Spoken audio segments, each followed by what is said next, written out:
It can be easy to forget in the day-to-day news cycle that the Democrats are actually technically in charge right now, especially as bad things are happening and they don't really seem to be that eager to do much about it. Student loan crisis hasn't gone away, and Biden, who promised that he would cancel up to $10,000, hasn't done it.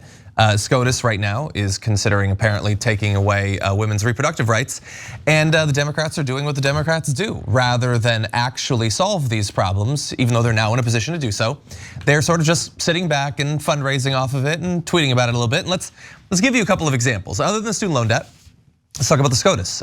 David Sirota, friend of the network, he recently tweeted, "It's weird how this is literally happening right now, even as Democrats are fundraising off the SCOTUS abortion case." And in that, he's linking to one of his articles about a bill that's currently stalled in committee, the Women's Health Protection Act, which would create federal protections against state restrictions that fail to protect women's health and intrude upon personal decision making. It promotes and protects a woman's individual constitutional rights no matter where she lives. That's according to Richard Blumenthal.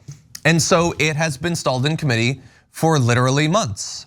So Roe v. Wade might be going bye-bye. Ohio's got their insane anti-abortion bill. Texas not only has their bounty hunting bill, but also just yesterday cut the medical abortion timeline from 10 weeks maximum to 7 weeks maximum.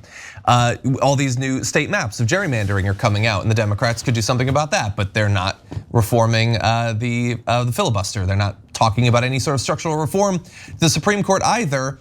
They're just tweeting, elect more Democrats. They're in charge, vote for Democrats. We did.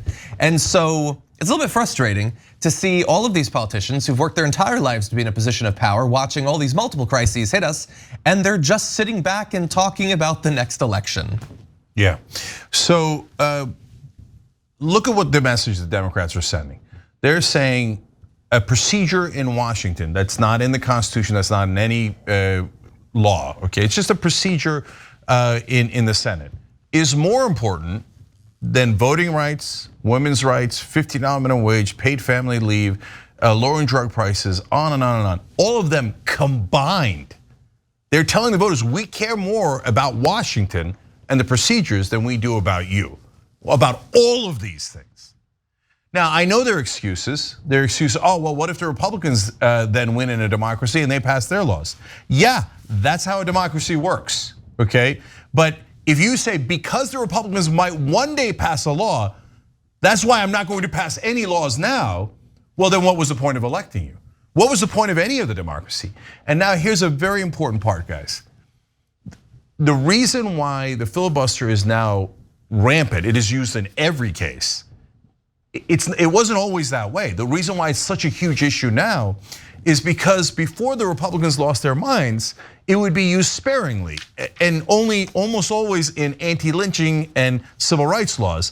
There was racist senators who would say, no, I want the ability to lynch people in the southern states. And I'm not exaggerating at all, okay? And so, but they had the filibuster, they would use it mainly for civil rights and those types of laws. And then, but they didn't use it on every bill, of course not. It was, now though, the Republicans think things are pretty golden. Corporations have almost everything they want. The American people have the lowest wages imaginable. They don't have the ability to get health care. The drug companies can literally charge them whatever they want. We passed the law saying we're not even allowed to negotiate prices. They can just set any price they like. And then the government has to pay for it. I mean, it is golden for corporate rule. That's the perfect time to freeze everything. The Republicans, remember, are just corporate tools. They're politicians. So they already passed the $2 trillion in tax cuts. They already cut corporate taxes to the bone. They literally don't want anything else passed. And so they think, yeah, we're gonna now gridlock it. We're gonna filibuster every single thing. Now, when the Democrats get in charge, they promised their voters that they actually would pass things, right? And so when they don't, and they give in to the Republicans and say, oh, the filibuster is more important than all of our voters and the entire country, they're allowing the Republicans to freeze everything as is and maintain and protect the status quo. Those are facts, unassailable facts. So if the Democrats want to cry and say, oh, I have excuses, the filibuster, the parliamentarian, I love Washington so much. Rules and regulations are more important than real people, and it's not even a real rule or regulation. Then yeah, you can say that and good luck. And then after you lose the election, you could blame it on Bernie Sanders or me or Susan Sarandon or anyone you like. And I'm sure you blame it on all of the above, but you will lose the elections and you will deserve to lose the elections. Charles.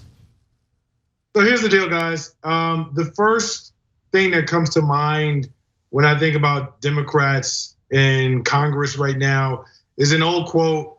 Some of us may be familiar with it from Danny Green. We stood up at the former coach of the Arizona Cardinals at the time. We stood up at the table at the podium after a game and said, "They are who we thought they were.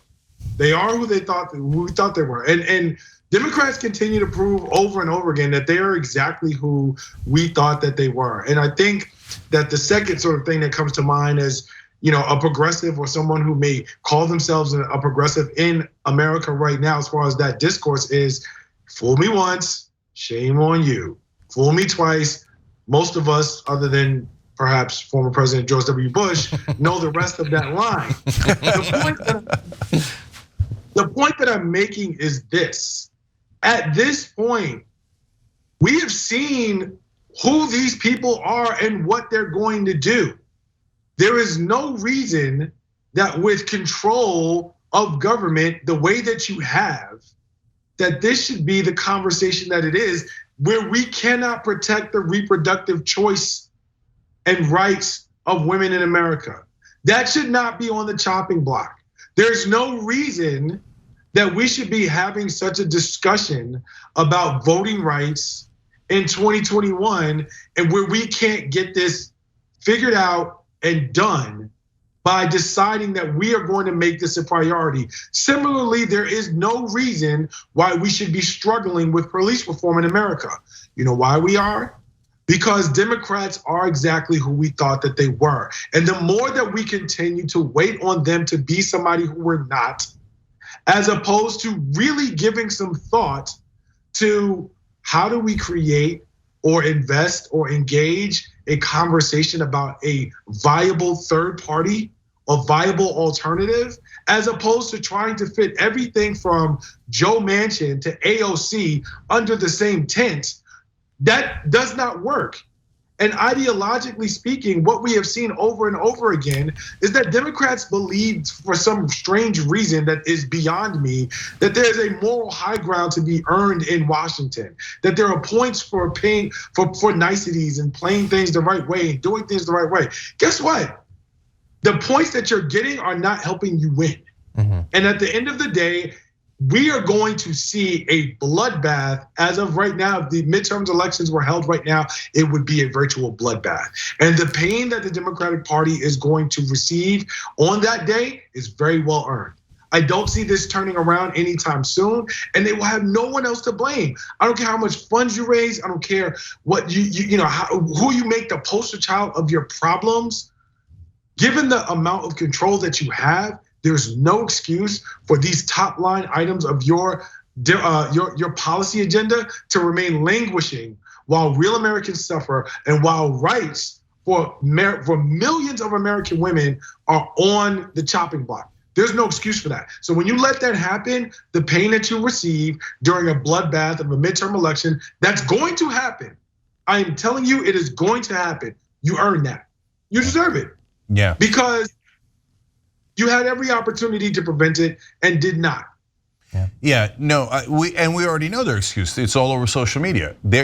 Right now, Democratic establishment people are putting all over social media, this is Susan Sarandon's fault. I'm not joking.